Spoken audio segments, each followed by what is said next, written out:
चलिए पॉलिटी में हम एक कदम और आगे बढ़ते हैं। संविधान की इस विकास यात्रा में हम आपको पॉलिटी में पिछले लेक्चर में rights and liabilities of the government के बारे में पढ़ा रहे थे। गवर्नमेंट के कुछ अधिकार हैं, कुछ दायित्व भी हैं। हमने उन राइट्स के बारे में बहुत अच्छे से पढ़ा, जिसमें ख़ास तौर पर हमने संपत्ति पर किस तरह से सरकार का अधिकार आता है इसे समझा। हमने सक्सेशन के तरीके से भी समझा, एस्चीट, लैप्स एंड बोना वैकेंशिया के तरीके से भी पढ़ा। हमने सी वेल्थ किस तरह से गवर्नमेंट को संपत्ति के अधिकार देती है हमने देखा, यूनियन गवर्नमेंट को। इसके अलावा लॉ बना करके आप किस तरह से संपत्ति पर अधिकार प्राप्त कर सकते हैं, या अब एग्जीक्यूटिव अथॉरिटी के तहत किस तरह से संपत्तियों पर अधिकार प्राप्त कर सकते हैं, हमने समझा। हमने ये भी समझा कि आर्टिकल 300 की अगर हम बात करें तो जब बात सरकार की हो रही है इस कॉन्टेक्स्ट में, तो मुद्दा यहाँ पर यह है कि सरकार ने वह शक्तियाँ खुद में वेस्ट की हैं, क्योंकि वो पावर यूनियन ऑफ इंडिया में है। तो जो गवर्नमेंट ऑफ यूनियन है उसे वो शक्तियाँ as a government of the union इसलिए मिल रही हैं क्योंकि वो स्वयं पर धारण किए हुए हैं यूनियन ऑफ इंडिया को। और गवर्नमेंट ऑफ द स्टेट्स जो हैं उन्हें वह शक्तियाँ इसलिए मिल रही हैं क्योंकि वो स्टेट ऑफ द इंडिया या स्टेट सिंपली आप कहें उससे यह शक्तियाँ ग्रहण कर रहे हैं, क्योंकि स्टेट एक परमानेंट आस्पेक्ट है, union of India is permanent aspect. इसलिए अगर किसी तरह से भी आपको गवर्नमेंट को कोर्ट में ले जाना है, आपको सू करना है, गवर्नमेंट की कोई लाइबिलिटीज़ हैं, गवर्नमेंट ने उन्हें फुलफ़िल नहीं किया, चाहे गवर्नमेंट के आपके साथ कई तरह के कॉन्ट्रैक्ट्स हुए थे, उसके लिए अगर आप चाहें तो गवर्नमेंट को सू कर सकते हैं। गवर्नमेंट भी आपको सू कर सकती है। यहाँ पर गवर्नमेंट एक जुरिस्टिक पर्सन की तरह, एक लीगल पर्सन की तरह काम कर रही है, लाइक ऑर्डिनरी पर्सन। उसकी तरह आप सरकार को भी कोर्ट में ले जा सकते हैं।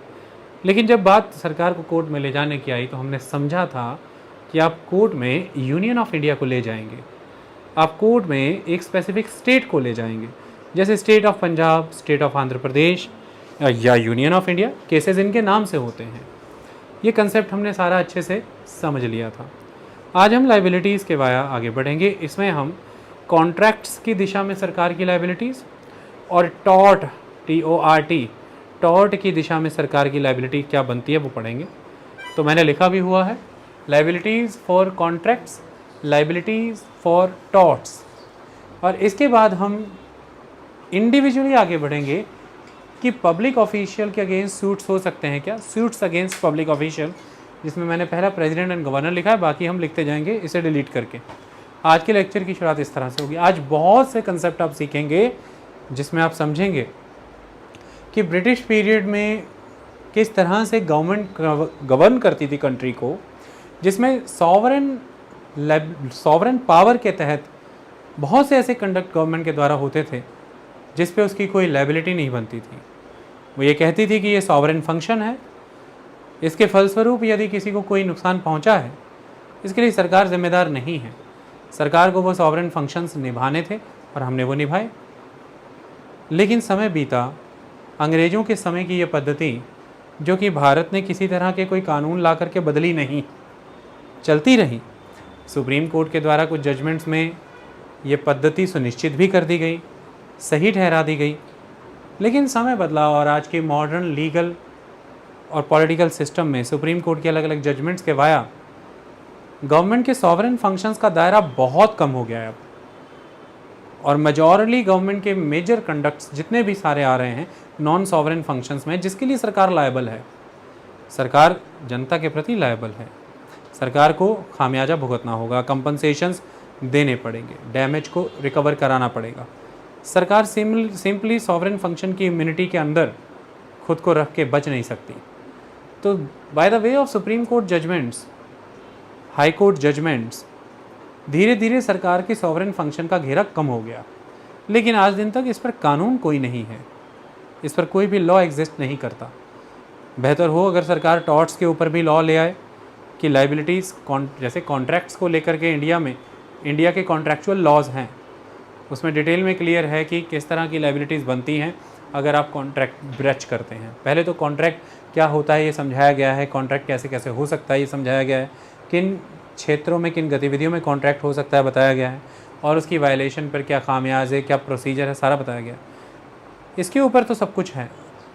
लेकिन जो लाइबिलिटीज़ टॉर्ट्स के क्षेत्र में बनती हैं, तो टॉर्ट्स को लेकर के कोई लॉ नहीं है कॉन्ट्रेक्चुअल लॉ की तरह। तो टॉर्ट्स लॉ की भी मांग है, लेकिन भारत में आज दिन तक ऐसा कोई कानून नहीं है।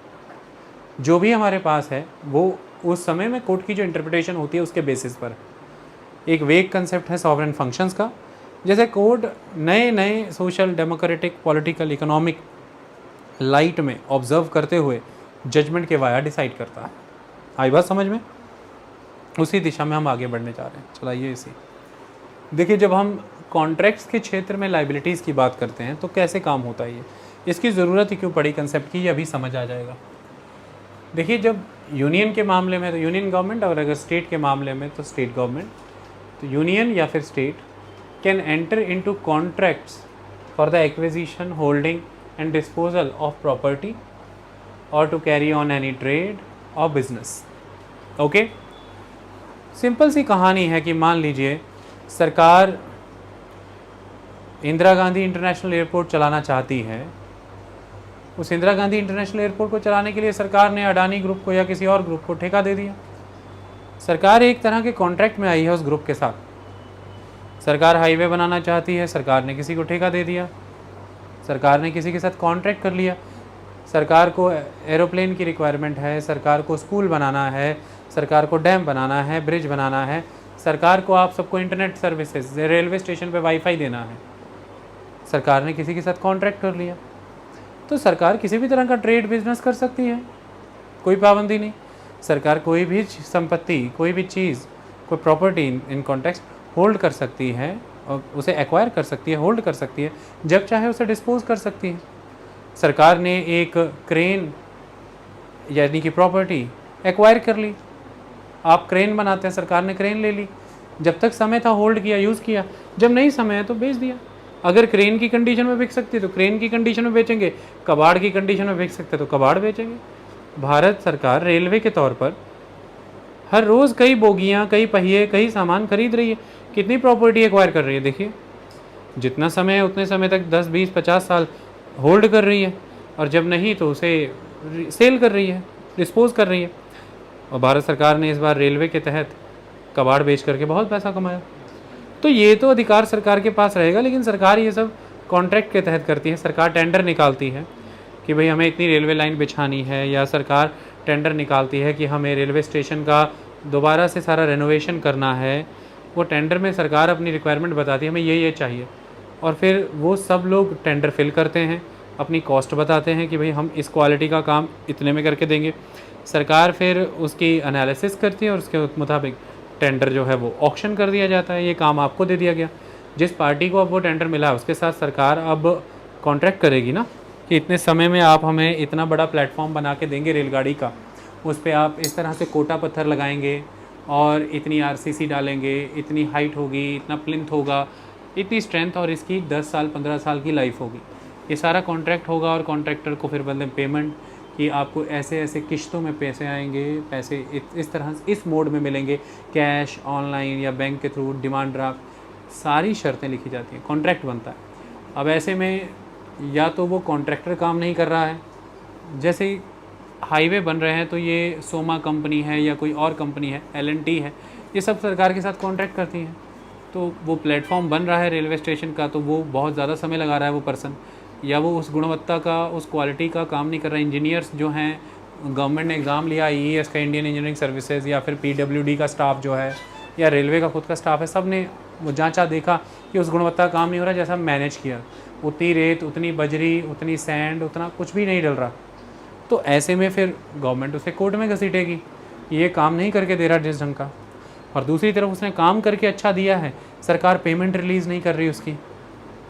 सरकार जिस कीमत पर तय हुआ था कॉन्ट्रैक्ट, उतनी कीमत नहीं दे रही। जिस मोड में सरकार ने पैसा देने को कहा था उस मोड में नहीं दे। Be it any breach of contract, तो वो पर्सन सरकार को कोर्ट में घसीट सकता है उस कॉन्ट्रैक्ट को ब्रेच करने के लिए, क्योंकि फिर सरकार कॉन्ट्रैक्ट्स के लिए लायबल है। सरकार कॉन्ट्रैक्ट्स के लिए पूरी तरह से लायबल है। भारत के किसी भी उस इंडिविजुअल की तरह सरकार लायबल है जैसे कि आप सब लायबल हैं। तो यहाँ पर गवर्नमेंट ऑफ द स्टेट और government of the India ordinary person की तरह देश के जितने भी ऑर्डिनरी लॉज हैं उनके तहत जवाबदेह है, लायबल है, आना पड़ेगा। कोई स्पेशल इम्यूनिटी नहीं है, कोई स्पेशल प्रोटेक्शन यहाँ पर नहीं मिली हुई। और ये कंसेप्ट पहले दिन से एग्जिस्ट कर रहा है जब से ईस्ट इंडिया कंपनी ने भारत में कॉन्ट्रैक्ट्स करने शुरू किए थे। ईस्ट इंडिया कंपनी अपने द्वारा किए गए कॉन्ट्रैक्ट्स के लिए पूरी तरह से लायबल हुआ करती थी, कॉन्ट्रैक्ट्स किया करती थी वो। इसी तरह से तब से लेकर के अब तक कॉन्ट्रैक्ट को लेकर के ये जो लायबिलिटीज़ का लॉ है ये भारत ने बदला ही नहीं, और वो वही चल रहा है जो अंग्रेजी समय में था। और इसके लिए सरकार है हर एक आम इंसान की तरह ही लायबल है उन आम कानूनों के तहत जैसे आप होते हैं, जिसमें सरकार के पास कोई इम्यूनिटी नहीं है। तो कॉन्ट्रैक्ट्स के लिए तो सरकार लायबल है। आज सरकार का दायरा बहुत बढ़ता जा रहा है। आप देखिए सरकार किस क्षेत्र में नहीं है। पहले एक समय था आज़ादी के बाद जब सरकारें ही विश्व भर में ही ये था, इस सरकार का काम कानून बनाना होता था, उस कानून को ज़मीनी स्तर पर ला करके लागू करना, यानी कि एडमिनिस्टर करना लॉ को। इसे हम एडमिनिस्ट्रेशन ऑफ लॉ या एडमिनिस्ट्रेशन ऑफ जस्टिस भी कह देते हैं। हालांकि जुडिशरी का काम मेनली होता है एडमिनिस्ट्रेशन ऑफ जस्टिस। तो उस लॉ को इम्प्लीमेंट करना, एडमिनिस्टर करना, ये सरकार के काम होते थे। सरकार ज़्यादातर रूल रेगुलेशंस, पॉलिसीज़ बनाती थी, लाइसेंसेस देती थी। समय बढ़ा, सरकार स्कूल्स भी बनाने लगी, कॉलेजेस, सड़कें, डैम, बिजली पैदा करने लगी, कारखाने चलाने लगी। आज आपके जीवन में हर छोटी बड़ी चीज़ से लेकर सरकार की जिम्मेदारी है। सरकार आपको पैन कार्ड इशू करके देती है, सरकार आपको आधार कार्ड इशू करके देती है, बर्थ सर्टिफिकेट, डेथ सर्टिफिकेट। इन सब चीज़ों के लिए सरकार को कितना मटेरियल चाहिए, सरकार को आपको ये सब सर्विसेज देने वाले लोग चाहिए। सरकार ठेके पर काम करवाती है, कोई पैन कार्ड बनाते हैं, कोई आधार कार्ड बनाते हैं। आज सरकार के पास आधार कार्ड के माध्यम से इतना सारा डाटा है, वो सारे डाटा को सरकार कहीं मैनेज कर रही है, उसके लिए भी सरकार को कंपनीज चाहिए। अभी सरकार इनकम टैक्स पोर्टल जो है बार बार क्रैश हो रहा है, काम नहीं कर रहा। तो निर्मला सीतारमन हमारे देश की वित्त मंत्री हैं, जो उनका 3-4 दिन पहले बयान आया था कि भाई हमने तो अपनी तरफ से सोचा था कि हमने बहुत अच्छी कंपनी के साथ करार किया, इन्फोसिस के साथ, और उन्होंने पहले ट्रायल भी किए थे, लेकिन अगर नहीं चल पा रहा है ये, तो हम कोशिश कर रहे हैं कि हमने मीटिंग किया इन्फोसिस से, जल्दी सब कुछ रिजॉल्व हो जाएगा। 150 करोड़ रुपए का खर्चा आया भारत सरकार का इन्फोसिस को पेमेंट करने में, इस नए प्रोजेक्ट के लिए जो CBDT central board of direct taxation ने नई पोर्टल तैयार कराया इनकम टैक्स के लिए, ताकि आप सहजता से भर सकें। तो सरकार ने एक IT कंपनी को 150 करोड़ रुपया दिया, उसकी सर्विसेज ली और आपको वो पोर्टल मिलेगा। आप बैंकों में जाते हैं, बैंक वाले भी इन बड़ी बड़ी कंपनियों से, विप्रो से या इन्फोसिस से सॉफ्टवेयर्स लेते हैं, और उन्हीं सॉफ्टवेयर्स के तहत आपका डाटा मैनेज होता है सारा। सरकार आज बहुत आगे है वेलफेयर कामों में, हर छोटी से बड़ी चीज़ में सरकार का रोल है। सरकार आपके साथ अब सिर्फ law making, rule making, rule implementing body की तरह ही डील नहीं कर रही। It is a welfare state, जहाँ राशन देने से लेकर के आपको स्कॉलरशिप देने तक हर क्षेत्र में सरकार है। Everywhere there is government. अगर गवर्नमेंट को आपको एजुकेशन लोन में सब्सिडी देना है, गवर्नमेंट को बैंक्स के साथ आना पड़ेगा और बैंक्स को कहना पड़ेगा कि इतने साल के लिए आप बच्चे को लोन दें, उस पर आप इतनी सब्सिडी दें और उस पर आप ये इंटरेस्ट चार्ज नहीं करेंगे। वो सब्सिडी गवर्नमेंट उस बैंक को देगी, वो सब्सिडी गवर्नमेंट उस बैंक को देगी। इसके लिए गवर्नमेंट उस बैंक के साथ कॉन्ट्रैक्ट में आ रही है कि भैया आपको ये लोन डिसबर्स करने हैं, हम आपके साथ कॉन्ट्रैक्ट में आ रहे हैं। तो आप जो भी 10% चार्ज करते हैं लोन पे, आप 4% करेंगे, 6% आपका इंटरेस्ट नुकसान हो रहा है खामियाजा, हम भर देंगे। हम आपको कह रहे हैं कि भाई इसे आप सब्सिडाइज़ कर दीजिए, तो जनता तक सीधा वो पैसा पहुंच जाएगा। इसके लिए भी सरकार उनके साथ कॉन्ट्रैक्ट में आई। सरकार नहीं देगी तो देश कैसे चलेगा? फिर वो पर्सन के लिए कोई तो रेमेडी होनी चाहिए ना, तो वहाँ पर वो सरकार को कोर्ट में ले जाएगा। आई बात समझ में?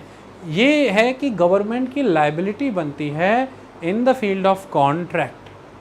लेकिन यहाँ पर अब कंडीशन ये है कि आर्टिकल 299 के तहत contract must be valid contract, वो वैलिड कॉन्ट्रैक्ट होना चाहिए। लेकिन अब मैं आपसे एक सवाल पूछता हूँ, सरकार किसे मान रहे हो आप? एक देश में क्या एक प्रधानमंत्री और उनके मंत्री हैं, वो तो आपको दिखते रहते हैं, लेकिन अब आप यहीं जालंधर में ही अभी यहाँ से निकलिए और यहाँ से थोड़ी दूर जाइए, पॉल्यूशन कंट्रोल के दफ्तर में जाइए, वहाँ पे बैठा एक कर्मचारी भी तो सरकार ही है, वो कर्मचारी भी तो सरकार के बिहाफ पे काम कर रहा है। तो आप उसी को जाके कहेंगे कि according to the government laws और according to the judgement of the Supreme Court, High Court and the National Green Tribunal, हमारे एरियाज़ में जो इंडस्ट्रीज़ हैं वो कंप्लाई नहीं कर रही हैं। उनको कई डिवाइसेस लगाने थे जो पॉल्यूशन को फिल्टर करें, लेकिन उन्होंने नहीं लगाए। हमारी हेल्थ डिटेरिएट हो रही है यहाँ पर, आप डील करें तो वो पर्सन किस कैपेसिटी में डील करेगा? सरकार है वो। वो सरकारी कर्मचारी है, वो लॉ इन्फोर्समेंट एजेंसी होगी कोई जिसका काम होगा, या लॉ एग्जीक्यूशन एजेंसी है, वो जाएगा उस कंपनी में डील करेगा। आई बात समझ में? कितना विस्तृत है सरकार का दायरा, कितनी बड़ी है सरकार।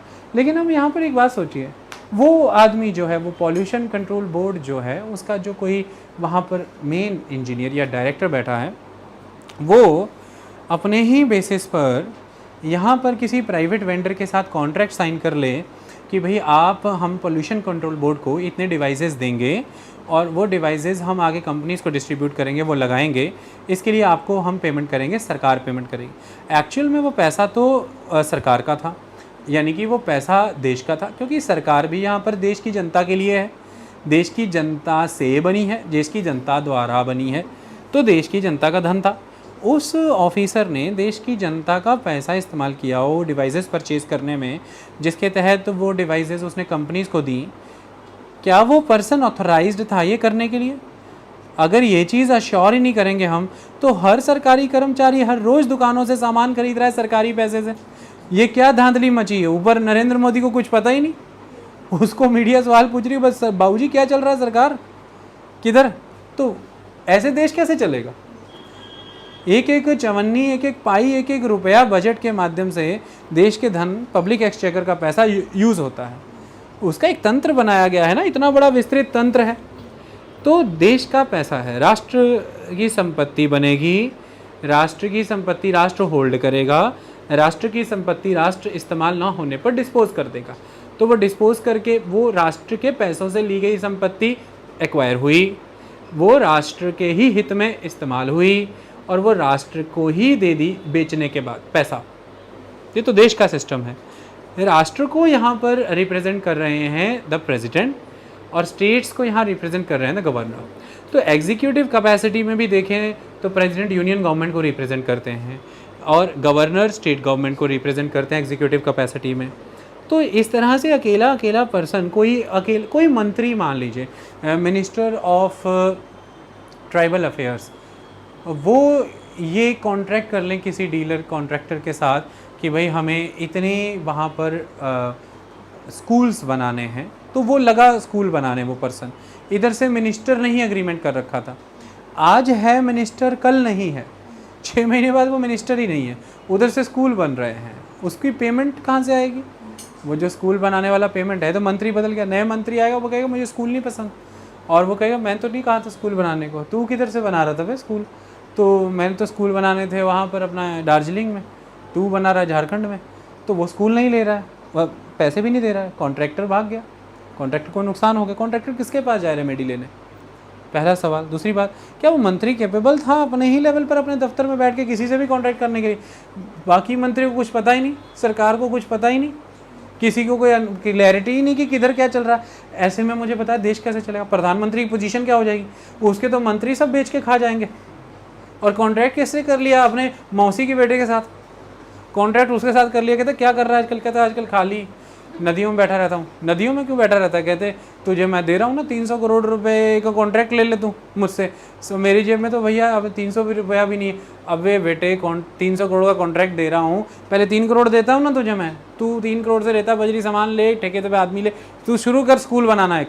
वो पहला स्कूल थोड़ा सा बना, मैं 6 करोड़ और दूंगा तुझे। ये तो बहुत अच्छा हो गया। मतलब देश का धन, एक मंत्री जी किसी तरह बन गए मंत्री, वो देश का धन का पैसा इस्तेमाल करके अपनी मासी जी के बेटे जो कि नदियों में बैठे रहते थे उनको ला करके, उनको पैसा दे करके स्कूल बनवा रहे हैं। उनको क्या नॉलेज है क्या नहीं, किस कीमत पर उन्होंने स्कूल बनाया, किस कीमत पर सामान खरीदा, स्कूल की वहाँ ज़रूरत थी भी कि नहीं, कि खाली रोज़गार देने के लिए मौसी के बेटे को ही बना दिया। आर्टिकल 14 किधर है भाई? देश के सभी नागरिकों का समान अधिकार है उस कॉन्ट्रैक्ट पे, किधर है? और देश का धन मंत्री ने किधर लगाना, किस दिशा में लगाना, कौन तय करेगा? संसद में हुआ क्या कुछ? कोई बातचीत हुई? देश ने मंत्री जी को कितनी अथॉरिटी दे रखी है बता दे पहले तो मंत्री जी। वो मंत्रालय का जो पैसा मंत्रालय को मिला है ट्राइबल अफेयर के लिए, वो मंत्रालय को मिला है कि मंत्री जी को मिला है? मंत्रालय में इतनी बड़ी जो अशोका की मुहर जो लगी है, वो मंत्री जी के दिल और ख्वाबों का कोई चिन्ह है या वो देश का चिन्ह है, राष्ट्र का चिन्ह है? उस अशोका की मोहर से ही पैसा आएगा ना भाई, राष्ट्र के चिन्ह से, राष्ट्र जहाँ चाहेगा। तो ऐसे अनेकों मंत्री कहीं भी कुछ भी लगा रहे हैं, पता ही कुछ नहीं चल रहा। किसी को पूल बहुत पसंद है, बिलियर्ड्स, स्नूकर, वो ओलंपिक्स के लिए उसी में तैयार करा रहा है किसी को, पता लगा ओलंपिक्स में वो गेम ही नहीं है, लेकिन 4 साल लगा के बहुत उस मंत्री ने बड़ा खेल खेला, खुद ही तैयार हो गया ओलंपिक्स के लिए, और एंड में कह रहा है कि मुझे खेलना, गोल्फ खेल के तैयार हो गया और बोल रहा है मुझे ओलंपिक्स में जाना, गेम ही नहीं है, पता लगे ओ हो सॉरी, हमने तो ऑलमोस्ट अराउंड 200 करोड़ इस पे लगा दिया है, बट अब गेम ही नहीं है ओलंपिक्स में, जब कभी होगी ये मेडल ले आएंगे।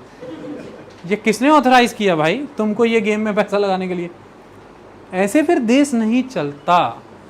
तो मेन बात यह है कि जब बाजीराव मस्तानी के नाम अगर कुछ गांव लगाने हैं, मजबूर है वो मोर लगाने के लिए, इसलिए तो कह रहा है मोर लगा। वो मोर लगने से मतलब पूरे पेशवाई का निर्णय हो गया, मोर लगा तो निर्णय बाजीराव का नहीं है। अब बाजीराव तो कहीं कुछ भी निर्णय ले ले, फिर ऐसे नहीं चलेगा ना, वो निर्णय आगे भी फॉलो होना है ना, बाजीराव के बाद भी, फिर हर पर्सन के सामने वो ऑथराइज्ड डिसीजन होना चाहिए। तो पेशवाई का नियम है, इसलिए वो कह रहे हैं कि सारी पेशवाई ऐसे ही लुटा दोगे बाजी, सब कुछ ऐसे ही दे दोगे, तो वो कह रहा है मोर लगा। तो मोर में पावर है, अब वो मोर लग गई है तो उस डिसीजन के लिए हर किसी से बाजीराव को लड़ने की जरूरत नहीं है। एक बार मोर लग गई, अब वो ऑथेंटिकेटेड सोर्स हो गया कि अब ये डिसीजन लीगल है, अब ये लागू हो गया, और मस्तानी से अब वो गांव कोई ले नहीं सकता एक्सेप्ट द नई मोहर। और नई मोहर के लिए कोई रूल बनाए होंगे उन्होंने कि पिछली मोहर क्यों कैंसिल की, रीज़न दो वैलिड, तो वो हो गया सिस्टम। आई बात समझे? जितने मर्जी शासक बदले, मोहर देख देख करके गांव बने रहेंगे और मस्तानी का अपना चलता रहेगा खान पान सारा, बच्चा भी अच्छा पलेगा। यहाँ पर भी मोहर है देश की, और देश की मोहर लगेगी अब सिर्फ और सिर्फ देश की अनुमति से, माने राष्ट्रपति की अनुमति से, अगर राष्ट्र का काम हो रहा है, और राज्य में राज्यपाल की अनुमति से। ऐसे ही कोई मंत्री किसी भी शाम को बारबेक्यू पर बैठे हुए कुछ भी किसी को कॉन्ट्रैक्ट में नहीं दे सकता। अरे क्या कर रहे हो बेटा, क्यों परेशान हो पापा? और परेशान है, बड़े परेशान है, चलो यहाँ पे नदी किनारा बनवा दें। कह रहे हाँ चलो, कितना बनाओ? 5 करोड़ का बजट, 15 करोड़ में बनाओ यार, नदी किनारा बनाओ। तुम क्यों बेरोजगार हो? 15 करोड़ का कॉन्ट्रैक्ट लो, 500 का सामान लगाना, 10 करोड़ तुम लेना, 5 करोड़ डाक खाने में जमा कराना, ब्याज आएगा, 5 करोड़ तुम गाड़ी उड़ी लो, मजे लो। ऐसे तो देश हो गया। फिर ऐसा नहीं होता। तो इसके लिए कॉन्ट्रैक्ट नल हो जाएगा अगर ये शर्तें पूरी नहीं करोगे। 3 ऐसे बहुत से कॉन्ट्रैक्ट नल होते हैं, और बहुत से कॉन्ट्रैक्ट्स में सरकारें भी तेज हैं, कॉन्ट्रैक्ट कर लेते हैं। कॉन्ट्रैक्ट करने वाले को इतना पढ़ा लिखा, इसलिए सरकार के साथ कॉन्ट्रैक्ट करने के लिए बहुत ट्रेंड और वकील का एक सिस्टम, वकीलों की फौज चाहिए, फिर जाके सरकारी कॉन्ट्रैक्ट चलते हैं। हर कोई नहीं ले सकता, इसमें दाव पेच बड़े होते हैं बेटा। जो सरकारी कॉन्ट्रैक्टर होते हैं, कभी नोटिस करना, वो काम जल्दी चलता है, फैमिली से फैमिली निकलते आते हैं, आगे पिता, फिर बेटा, बेटी, ऐसे, क्योंकि उनको सारे भेद पता होते हैं। पहले पहले ठोकरें बड़ी लगी होती हैं, एंड में कह देता है वो मंत्री, हो वो सिविल इंजीनियर ही जिसने ठेका दिया था रेता सप्लाई करवाने का, 15 ट्रक भेज दो, 15 ट्रक भेजे, पेमेंट नहीं कर रहे, कहते हो कहते क्या हुआ? कहते वो आर्टिकल 299 कंडीशन सी तो पूरी नहीं हुई आपकी। कहते क्यों? कहते वो ठीक है, लेकिन ये जो कॉन्ट्रैक्ट है ये प्रेसिडेंट द्वारा ऑथराइज्ड किसी पर्सन ने नहीं किया, वो सिविल इंजीनियर तो ऑथराइज्ड कैपेसिटी थी नहीं, और आपने 15 ट्रक दे दिए। तो वो सिविल इंजीनियर बगल में बैठा, कहते साहब आप ही ने कॉन्ट्रैक्ट। कहते ही यार मुझे लगा कि मैं कर सकता हूँ, मैंने कर दिया, बट मुझे पता लग रहा है कि भाई मेरे पास तो अटॉर्नी ही नहीं है। बैंकों में जब प्रोबेशनरी ऑफिसर ज्वाइन होते हैं ना, उनसे एक समय के बाद अटॉर्नी लेटर साइन होता है बैंक के अंदर। उसका मतलब ये है कि वो जो चेक पास कर रहे हैं ना, उनको अटॉर्नी दी गई है। ऐसा थोड़ी ना कि मैं गया हूँ मिलने किसी से और मैं वो लंच में गया, मैं उनकी सीट पे बैठ के किसी भी साइन मार दूँ। वो साइन मेरे साइन मारने से चेक पास नहीं होगा। वो अटॉर्नी लेटर साइन हुआ है, वो ऑथराइज्ड हुए हैं, वो चेक साइन हुआ है। आपको कांड होगा तो फिर सेविंग खाता उनका जोड़ा हुआ, माल उधर से निकलेगा। चेकिंग है सिस्टम की। तो ये तो बस करके बैठे हो। कहते यार मुझे लगा मैं ऑथराइज्ड हूँ, पर मैंने कर दिया, पर मैं ऑथराइज्ड ही नहीं था, सॉरी। हैं 15 ट्रक अब तुम्हारे गए। तो ये नुकसान भी होते रहे। फिर वो आदमी केस लगाएगा, अगर सरकार ने मेरा सामान ले लिया तो जज भी पूछेंगे फिर क्या, मतलब कि वो जो सी कंडीशन आपने पूरी की थी कि वो प्रेसिडेंट या गवर्नर द्वारा ऑथराइज्ड पर्सन हो। कहते हैं सर अब मुझे क्या पता, मैं तो चला गया कॉन्ट्रैक्ट देने। तो वो कहेंगे बेटा एजुकेटेड मैनर में कॉन्ट्रैक्ट करो ना, पढ़े लिखे हो। तुम कल को कहीं भी चले जाओगे, तुम जाकर के गाड़ी खड्ड में गिरा लोगे और तुम आकर के फिर हमसे कंपनसेशन मांगोगे, सर मुझे पता नहीं था आगे खड्ड है, आगे निशान है, चिन्ह कुछ लगे। कॉन्ट्रैक्ट की शर्तें, कॉन्ट्रैक्ट की नियमावली, कॉन्ट्रैक्ट की को गाइडलाइंस, कॉन्ट्रैक्चुअल लॉ है भाई देश में, पढ़ लो। उसमें साफ लिखा हुआ है। एक यूपीएससी की तैयारी करने वाले, एक नॉर्मल पॉलिटी पढ़ने वाले को पता है कि भाई कोई शर्तें भी हैं 3, तुमको इतना ही नहीं पता था। वो अगर ऑथराइज्ड पर्सन था तो वो अपनी अटॉर्नी तुम्हें दिखा देता कि मैं I am the authorised one, मैं कर सकता हूँ। तुमने ये गलती कर दी। ओके, अच्छा देखते नहीं है कि भारत सरकार निर्णय ले रही है कि डिफेंस प्रोक्योरमेंट में उसने ऑथराइज कर दिया इस अथॉरिटी को भी कि वो बिना अब केंद्रीय डिफेंस मंत्री की अनुमति के खुद ये क्या हो रहा है?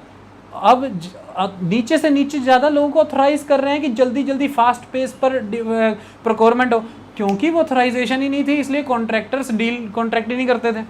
जैसे वो है ही नहीं, आपके पास अथॉरिटी नहीं है, यू आर क्लॉज सी पूरा नहीं कर रहे हो, तो फिर कोई वेंडर आता ही नहीं था कॉन्ट्रैक्ट में। आता था तो समय बहुत लगता था, ऊपर तक जाती थी फाइल, फिर जा करके ऑथराइज होके आती थी। लेकिन अब जल्दी जल्दी हो सके सब डीलिंग, फास्ट पेस पे प्रोक्योरमेंट हो सके, इसलिए नीचे की कुछ अथॉरिटीज़ को ऑथराइज कर दिया। तो पर्सन मस्ट बी ऑथराइज्ड। ये 3 शर्तें फिर फॉलो करिए तो आपका कॉन्ट्रैक्ट नल नहीं होगा। अगर 3 शर्तें फॉलो नहीं हुई तो कॉन्ट्रैक्ट नल हो जाएगा। और इसके तहत बहुत सी चीज़ें वो भी अभी समझाता हूँ। तो वो क्या है, the union and the state या the union or the state as the case may be can enter into contracts for the acquisition, holding and disposal of property or to carry on any trade or business। अब आप कहते होंगे सरकार trade करती है। हाँ, सरकार कई समय पहले कई राज्यों में दूध का व्यापार करती थी, दूध बेचा करती थी। सरकार पब्लिक सेक्टर अंडरटेकिंग PSU के तहत कोऑपरेटिव सोसाइटी बनाकर दूध बेचा करती थी। अभी पंजाब में वेरका में दूध बिकता है। अब आप कहेंगे सरकार व्यापार नहीं करती, क्यों नहीं करती? बेअंत करती हो।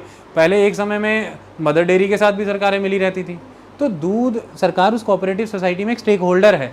सरकार दूध बेच रही है, सरकार बांस का प्रोडक्ट बना करके, बैंथ का प्रोडक्ट बना करके, केन प्रोडक्ट सरकार वो बेच रही है। और सरकार बहुत सी चीज़ें, मार्केट से बहुत सारा सामान बिक रहा है, सोना, घी, ये वो सब कुछ। तो सरकारें बिजनेस में भी रहती हैं, व्यापार तो सरकारें बेअंत करती हैं। कई सारे ट्रेड्स में सरकार आज की डेट में एग्जिस्ट कर रही है। 1991 से पहले तो सारा ट्रेड ही सरकार का हुआ करता था, सारा कामकाज ही सरकार करती थी। आज भी सरकार बहुत काम कर रही है। जैसे कई कंपनीज हैं जो आज प्राइवेट हुई हैं, इसके पहले सिविल क्षेत्र में कई सारी हवाई जहाज़ कंपनियाँ सारी की सारी सरकारी थी। तो सरकार ही तो कर रही थी, सब सरकार आपको सेवाएं दे रही थी। जहाज़ में उड़ने की आप टिकट कटा रहे थे, पैसा सरकार के पास जा रहा था। तो कौन कर रहा है? वो सरकार ही कर रही है। सरकार के आज कई सारे कॉलेजेस हैं, आप फीस देते हो, सरकार आपको पढ़ाती नहीं है। तो ट्रेड, बिजनेस, इन सब क्षेत्रों में सरकार काम कर रही थी। ओके, तो सरकार कर सकती है, उसको ये अनुमति है। लेकिन अब इसमें जब कॉन्ट्रैक्ट आप कर रहे हैं तो 3 कंडीशन है। पहली condition, they must be expressed to be made by the president और governor as the case may be. अब गवर्नर बोलना बंद करूंगा ताकि आप कंफ्यूज ना हो। बस ये है कि राज्य का मामला होगा तो governor. They must be, the contracts must be expressed to be made by the president. पहले तो एक्सप्रेस होना चाहिए कि वो प्रेसिडेंट द्वारा ही हो रहा है, प्रेसिडेंट द्वारा ही हो रहा है। प्रेसिडेंट करने नहीं जाएंगे भाई, लेकिन मोर तो चीमा जी ने लगवाई ना, मोर तो चीमा जी ने लगवाई ना, वो लगवाई जाकर के उस दफ्तर में। जो दफ्तर किनके अंडर है वो मुझे पता नहीं, माता जी का नाम, वो उन्हीं के अंडर था दफ्तर, लेकिन चीमा जी मोर लगा के लेके आते हैं। तो यहाँ पर भी वही कहानी है कि प्रेसिडेंट के एक्सप्रेशन से ही हुआ है वो।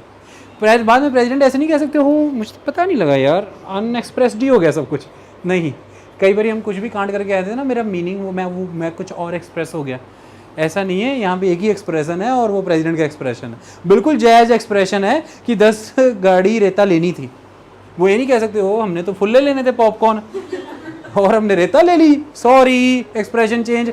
ऐसा कोई ना करे, इसके लिए क्लॉज ए रखा है कि प्रेसिडेंट एक्सप्रेस कर रहे हैं, राष्ट्र एक्सप्रेस कर रहा है। किसी का स्वयं विवेक नहीं चलेगा, कोई कर्मचारी का कि यार गलत सामान ले हो गया, बनानी सड़क थी तो रेलगाड़ी की पटरियाँ ले ली तेरे से हमने, अब तो ऐसा कर रख ले, जब कभी रेलगाड़ी की पटरी बनानी होगी तो अपन देख लेंगे फिर। है ऐसा नहीं होता। So they must be express to be made by the president. Second clause, सिर्फ एक्सप्रेशन से नहीं होगा, they must be executed on behalf of the president. वो कॉन्ट्रैक्ट उस सिविल इंजीनियर ने किया है किसी के साथ प्रेसिडेंट के बिहाफ पे, उस पर ये भी नहीं लिखा होगा ना on behalf of the president, null हो जाएगा, नल हो जाएगा। वो on behalf of the president होगा, प्रेसिडेंट ने एक्सप्रेस किया है, प्रेसिडेंट के ही बिहाफ पे हो रहा है। और they must be executed by such person और in such manner as the president may direct और ऑथराइज। जिसको प्रेसिडेंट ऑथराइज करेगा वो पर्सन, और जिस मैनर में प्रेसिडेंट डायरेक्ट करेंगे उस मैनर में कॉन्ट्रैक्ट होना चाहिए। ये भी नहीं है कि कॉन्ट्रैक्ट प्रेसिडेंट के एक्सप्रेस से ही हुआ। प्रेसिडेंट का एक्सप्रेशन है कि 2 पानी में चलने वाली बसें ले लो, तो प्रेसिडेंट का एक्सप्रेशन है। सेकंड, प्रेसिडेंट के बिहाफ पे एग्जीक्यूट हुआ है, लेने वाला बंदा भी प्रेसिडेंट के बिहाफ पे है। लेकिन कॉन्ट्रैक्ट कैसे कर लिया? मुंह जुबानी, फ़ोन पे कर लिया, ऑडियो भेज दिया व्हाट्सएप पे उसको, ऐसा करो कि सितंबर महीने की 15 तारीख को इतने रुपए में तुम ये भेज दो 2 पानी वाली बसें, और उसने भी आगे ऑडियो में रिप्लाई कर दिया। ये मैनर कैसा है? ये तो कोई मैनर ही नहीं हुआ। ऑडियो डिलीट हो गया, डाटा भी उड़ गया, ब्लैकआउट हो गया, सोलर वेव्स आ गई, सब खत्म हो गया, है कि नहीं? पैसा उधर एडवांस लेके बैठा हुआ है, बस ही नहीं दे रहा। अब वो उससे पूछ रहे हैं कि भाई बस नहीं दी, प्रेसिडेंट ने पता लगाया बस आ गई भाई। कहते सर बस तो आई नहीं। कहते क्यों? कहते उसको देने वो अभी पकड़ते हैं उसको पकड़ा। उसने कहा कि वो कौन है भाई? इसको कह रहे फिर बस दे बेटा, पानी में चलने आ रही। कहते मैं नहीं दूंगा। कहते तूने कॉन्ट्रैक्ट वायलेट किया, हम कोर्ट में जाएंगे। तो चले जाओ। कॉन्ट्रैक्ट कहाँ है? मोबाइल में था, ऑनलाइन। सोलर फ्लेयर आई सूर्य से और सारे डाटा उड़ गए, सब चंद्रमुख से।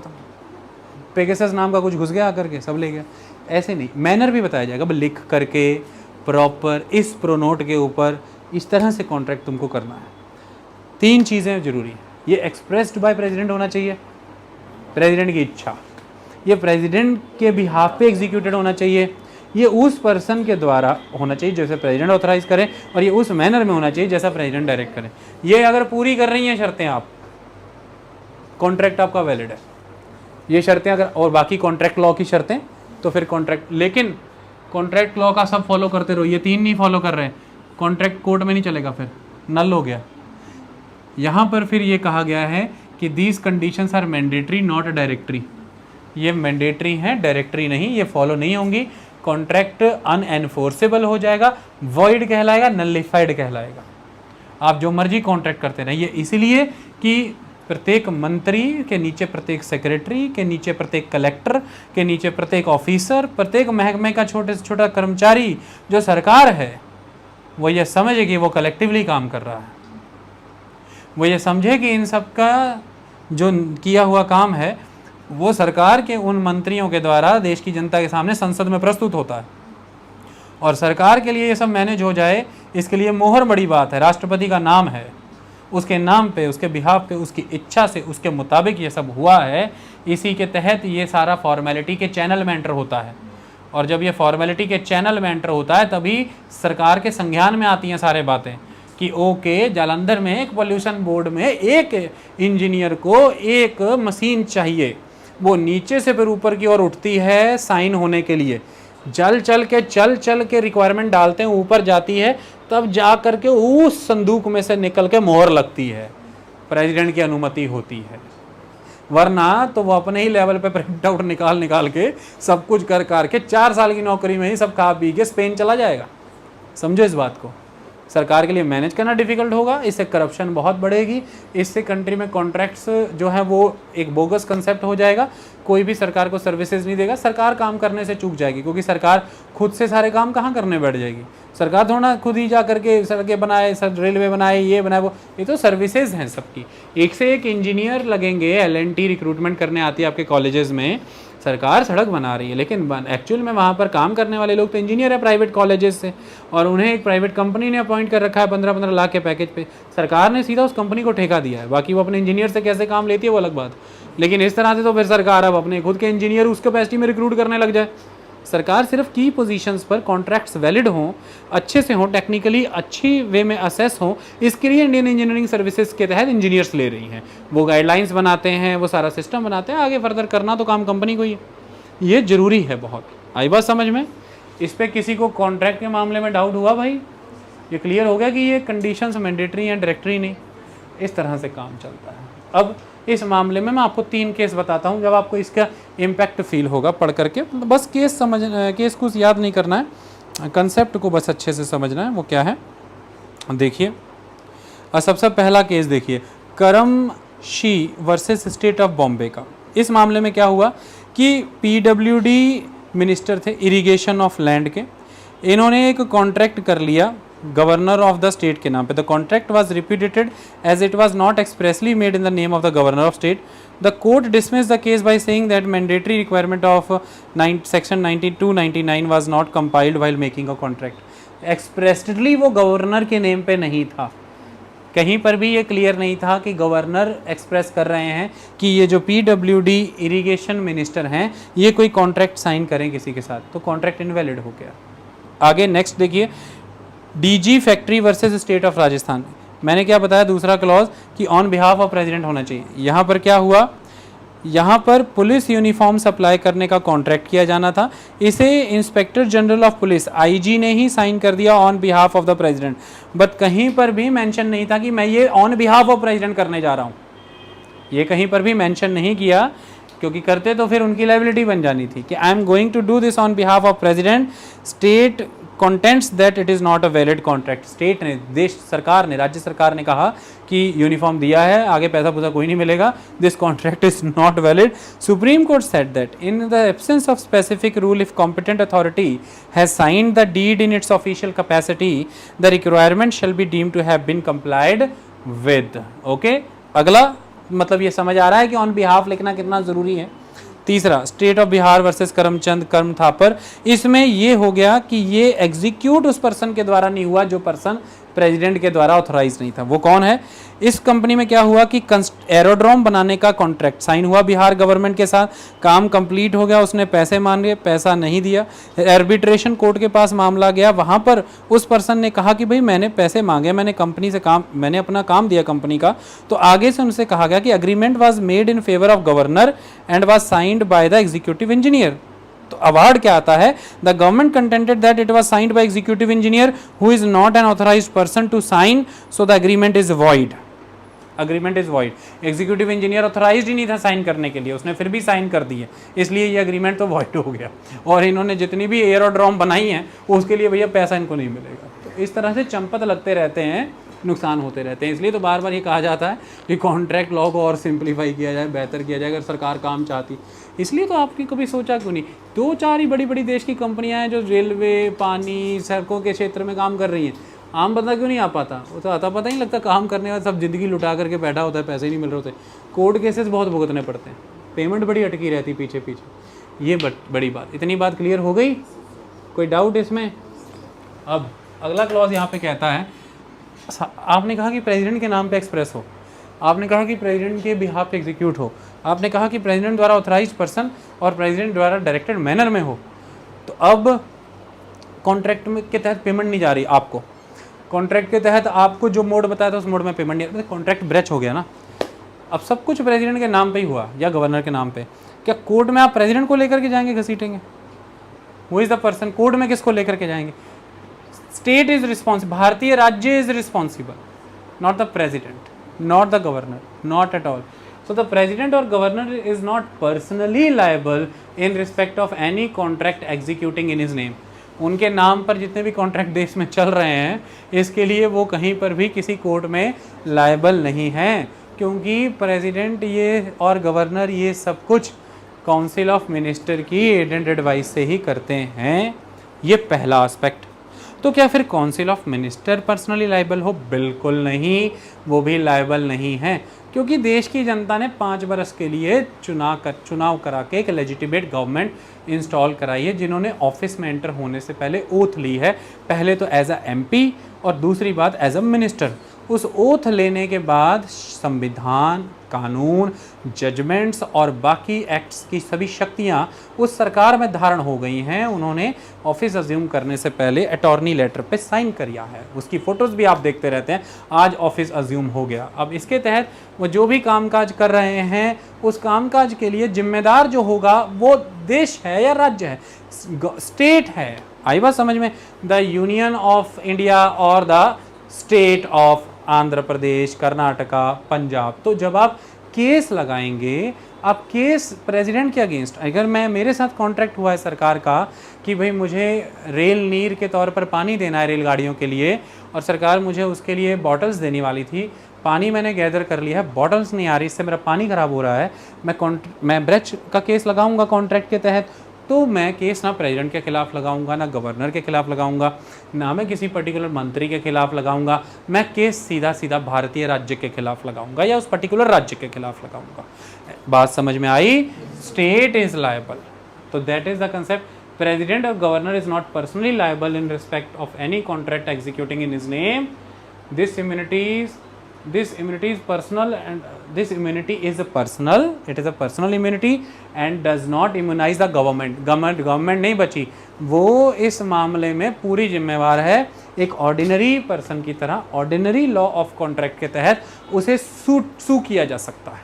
और वो भी ऑर्डिनरी पर्सन की तरह आपको सू कर देगी। जैसे कि आपने ऑथराइज्ड पर्सन के साथ कॉन्ट्रैक्ट नहीं किया, जैसे सिविल इंजीनियर ऑथराइज्ड ही नहीं था, वो साइन कर दिया, उस फिर भी आपको कुछ समय तक पेमेंट्स मिलती रही।